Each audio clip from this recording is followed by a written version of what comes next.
काल होतं महाशिवरात्री एकादशीचा उपवास आणि पूर्णपणे सकाळ संध्याकाळ आपण उपवासाचे पदार्थ खातो आणि दुसऱ्या दिवशी आपण उपवास हा सोडला जातो.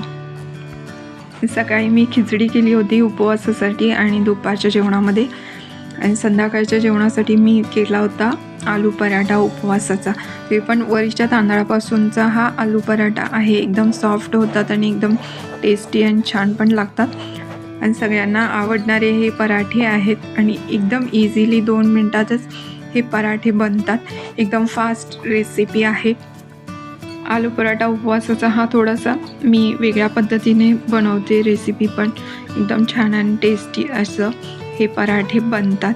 हे पराठे बनवताना मी उपवासाचंच म्हणजे शाबू आणि वरीचं तांदूळच वापरलेला आहे आणि बटाटा जे आपण रेग्युलर उपवासासाठी खातोच, फराळाच्या पदार्थातलाच आपण इथे वापर करायचा आहे आणि त्याच पदार्थापासून मी इथे हे छानपैकी पराठे असे बनवलेले आहेत. नमस्कार सर्वांना, मी आहे अर्पिता आणि माझ्या कुकिंग ब्लॉगमध्ये तुम्हा सर्वांचं स्वागत आहे. इथे मी बाउलमध्ये 1 वाटी होईल एवढी वरी तांदूळ घेतलेले आहे आणि ते स्वच्छ एकदा पाण्याने 2 वेळा स्वच्छ धुवून घ्यायचे. आणि त्याच्यानंतर मी 1 ते 1.5 तास हे वरी तांदूळ भिजत घालणार आहे. चांगले सॉफ्ट होतात वरी तांदूळ, त्याच्यासाठी मी 1 ते 1.5 तास हे भिजत घातलेले आहेत. आणि त्याच्यासोबत 1 वाटी होईल एवढे शाबूसुद्धा मी भिजत घातलेत. मी कालच रात्री घातले होते शाबू आणि 1 वाटी हे मी साईडला काढून ठेवले होते खिचडी करताना. आलू पराठ्यासाठी हे शाबू सेपरेट ठेवले होते 1 वाटी भिजलेले. आणि त्याच्यानंतर हे वरी तांदूळ भिजल्यानंतर मिक्सरच्या भांड्यात काढून घेतलेत आणि त्याच्यासोबतच हे 1 वाटी होईल एवढे शाबू मी याच्यात भिजलेले हे मिक्स केलेले आहेत. आणि थोडंसं अगदी पाव वाटी होईल एवढं पाणी मिक्स करून हे चांगलं बारीक करून घेणार आहे मिक्सरला. एकदम फाईन अशी पेस्ट करून घ्यायची आहे. तांदूळ आणि वरी चांगली भिजल्यामुळे आपल्याला जास्त काही त्रास पडत नाही. एकदम छान असं फाईन पेस्ट होते. हा आपण जसं डोस्यासाठी पीठ तयार करतो त्याप्रमाणेच असं हे लिक्विड फॉर्ममध्येच हे पीठ तयार करून घ्यायचं आहे, जेणेकरून इझिली 2 मिनटामध्ये हा पराठा बनतो. आणि ह्याच्यामध्ये मी टेस्टसाठी मिरची 2 घेतलेल्या आहेत आणि थोडीशी जिरे एकदम पाव चमचा होईल एवढे टेस्टसाठी घेतलेले आहेत. आपण उपवासाला जिरे खात असाल तर घालायचे आहेत, नाही घातला तरी चालेल. ज्यांना आवडतात जिरे त्यांनी घालू शकता आणि एकदम छान टेस्ट येते. आणि थोडीशीच मिरची आहे 2च आणि जिरे हे चांगले फाईन पेस्ट झाल्यानंतर त्याच्यामध्ये मिक्स करून घेणार आहे पिठामध्ये. या पद्धतीने तुम्ही पराठा कराल तर एकदम इझी आहे, जास्त काही अवघड याच्यामध्ये नाही आहे आणि एकदम टेस्टी आणि सॉफ्ट असा हा पराठा बनतो आलू पराठा. आणि ह्याच्यामध्ये थोडीशी पाण्याची कन्सिस्टन्सी कमी वाटली म्हणून मी थोडंसं पाणी ह्याच्यामध्ये ॲड करून घेतलेलं आहे आणि चांगलं हे मिक्स करून घेतलेलं आहे. आपल्याला पाणी ह्याच्यामध्ये जसं पराठा आपल्याला स्प्रेड करता यावा तव्यामध्ये तितकंच आपल्याला पाणी ह्याच्यामध्ये घालून घ्यायचं आहे. आणि ह्याच्यामध्ये मी बटाट्याचं साल काढून 1 बटाटा हा बारीक खिसणीवरतीच मी खिसलेला आहे. थोडीशी मोठी खिसणी पण आहे त्याच्यामध्ये, खरं मोठं असे बटाट्याचे किस पडणार, त्यामुळे मी एकदम बारीक अशी ही खिसणी घेतलेली आहे.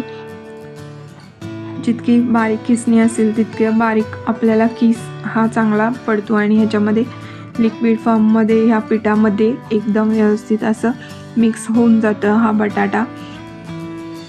आणि 1 मोठा बटाटा हा चांगला असा खिसून घेतलेला आहे आणि थोडीशी कोथिंबीरसुद्धा बारीक चिरून घातलेली आहे. मीठ चवीनुसार घालून घ्यायचं आहे आणि लगेचच हे सगळं मिक्स करून घेणार आहे.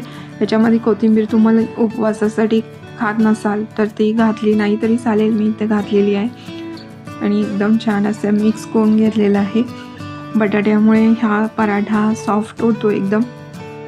वरी आणि शाबू हे मिक्स करून आपण डोसे करत असतो त्यापेक्षा ह्या पद्धतीने जर बटाटा खिसून जर घातला तर एकदम छान असं सॉफ्ट असे पराठे, हे आलू पराठे म्हणू शकता, आलू डोसा म्हणू शकता तुम्ही. एकदम छान असं टेस्टी बनतात ह्या पद्धतीने जर केलात तर.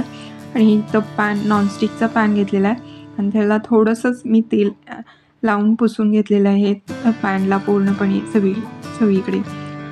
1 मिनटामध्येच हा तवा तापल्यानंतर आपल्याला एकदम मीडियम फ्लेमवरतीच हा डोस्याचं पीठ ह्याच्यामध्ये स्प्रेड करून घ्यायचं आहे.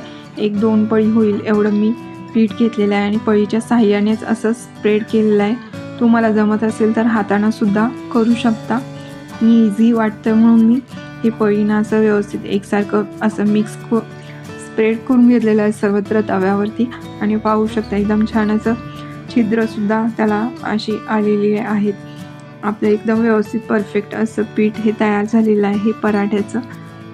अगदी 1च मिनटामध्ये ही एक साईड ही भाजली जाते पराठ्याची. मीडियम फ्लेमवरतीच आपल्याला गॅस ठेवायचा आहे किंवा मीडियम टू लोपर्यंत. आणि हा पराठा हा मी पलटून घेणार आहे. 1 मिनटातच एक साईड ही भाजली जाते चांगली आणि दुसरी साईडसुद्धा आपल्याला चांगली 1 मिनटापर्यंतच अशी भाजून घ्यायचं आहे. आणि एकदम फ्राय करण्यासाठी तेल पण नॉनस्टिकचा तवा असल्यामुळे तेल पण बिलकुल लागत नाही आणि आपल्याला स्टिक पण होत नाही पॅनवरती. एकदम इझिली तुम्ही असे हे 1च मिनटात 2 मिनटातच हा झटपट हा आलू पराठा उपवासासाठीचा बनतो. आणि असेच मी बाकीचे पण पराठे असे तव्यामध्ये करून घेतलेले आहे आणि पाहू शकता तुम्ही एकदम छान असं हा पराठा फ्राय पण झालेला आहे. आणि दुसरासुद्धा पराठा मी असे स्प्रेड करून घेतलेला आहे पीठ तव्यामध्ये. एकदम इझिली होतं स्प्रेड नॉनस्टिकचा पॅन असल्यामुळे. नॉनस्टिकचा पॅन नसेल आणि आपला डोसा किंवा असा पराठा चिटकू नये असं वाटत असेल तर तुम्ही मिठाचं पाणी हे तव्याला लावायचं आहे. त्याच्यानंतरच आपलं बॅटर ते तयार केलेलं आहे पराठ्याचं ते घालून घ्यायचं आहे जेणेकरून आपला पराठा तो चिटकत नाही पॅनला. आणि पाहू शकता 2 ते 3 पराठे असेच मी चांगले असे 2 मिनटातच भाजून घेतलेले आहेत. आणि इथं आपण दह्यासोबत किंवा खोबऱ्याची चटणीसुद्धा उपवासासाठी करू शकतो.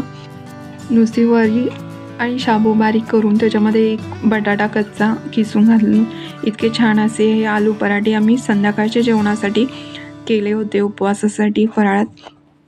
आणि एकदम सॉफ्ट असे पाहू शकता एकदम सॉफ्ट झालेले आहेत. कडक असे बनतच नाहीत. खायला एकदम टेस्टी असे आलू पराठे बनतात उपवासाची. हा माझा व्हिडिओ तुम्हाला कसा वाटला हे नक्की कमेंट करून सांगा. आणि माझे व्हिडिओ शेअर करत नसाल तर नक्की शेअर करा. माझ्या व्हिडिओला लाईक शेअर आणि सबस्क्राईब करायला विसरू नका. तोपर्यंत सर्वांना धन्यवाद.